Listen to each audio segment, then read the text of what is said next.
था झारखंड के चौबीसों जिला में करीब 105 ब्रांचेज में जो है 200 करीब करोड़ का घोटाला हुआ था। और इसमें घोटाला को जो कोऑपरेटिव बैंक का जो इंटरनल ऑडिट ऑफिसर होते हैं उन्होंने पकड़ा था कि हम कोई बैंक में टर्नओवर अगर 3 लाख रुपया है और मुख्यालय से वहाँ 5 और 10 लाख रुपया भेजा जा रहा है, तो इसमें स्पष्ट है कि ऊपर के अधिकारी भी इसमें शामिल हैं। तो फिर उसमें कैसे छोड़ दिया गया इन लोग को।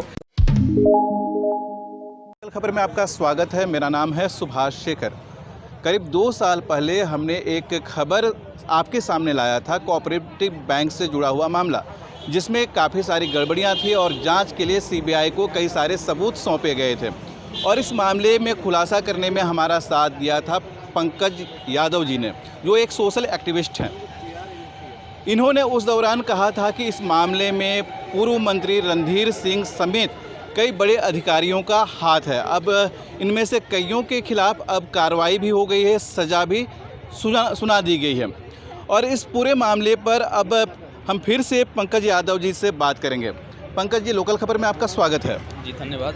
बताएंगे कि 2 साल पहले आपने एक मामला बताया था कोऑपरेटिव बैंक में गड़बड़ी को लेकर। वो गड़बड़ी किस तरह का था और कौन कौन से लोग इसमें इन्वॉल्व थे? देखिए, ये कोऑपरेटिव घोटाला था झारखंड के चौबीसों जिला में करीब 105 ब्रांचेज में जो है 200 करीब करोड़ का घोटाला हुआ था। और इसमें घोटाला को जो कोऑपरेटिव बैंक का जो इंटरनल ऑडिट ऑफिसर होते हैं उन्होंने पकड़ा था। और उन्होंने अपने एक पत्र के माध्यम से विभाग को सूचित किया था कि ये मामला जो है 3 करोड़ से अधिक का मामला है और इस घोटाले की जांच सीबीआई से करानी ज़रूरी है, क्योंकि ये मामला 3 करोड़ से ऊपर का है।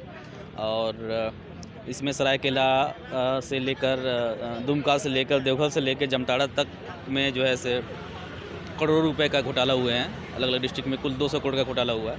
हमने 2019 में सीबीआई में इसकी शिकायत की थी और इस प्रकरण के आने के बाद कि भाई मामला जो है सीबीआई जांच को जाना चाहिए, क्योंकि खुद विभागीय ऑडिट में ये बात निकल कर सामने आया है।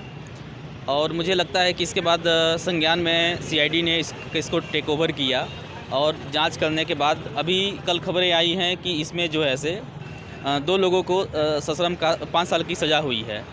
लेकिन जब हम लोग पिछले 5-7 सालों से इस पूरे प्रकरण पर हम लोग अध्ययन करते हैं और जानकारी इकट्ठा करने के बाद हमें जो हम लोग कंक्लूजन पर पहुंचे थे कि इसके जो किंगपिन लोग हैं वो बच गए हैं।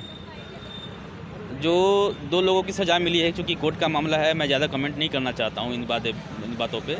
लेकिन इतना मैं ज़रूर कहना चाहूँगा कि जो षड्यंत्रकारी लोग थे जो इस पूरे प्रकरण को अंजाम दे रहे थे, वो बचकर खुद को निकाल चुके हैं।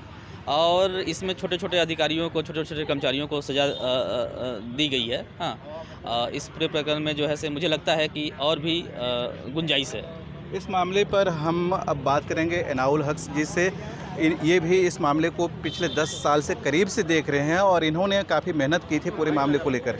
अभी जो कार्रवाई हुई है 2 लोगों पर, क्या छोटी मछलियों पर कार्रवाई हुई है और बड़े मछलियां जो हैं अभी भी बाहर हैं इस कार्रवाई से, सज़ा से?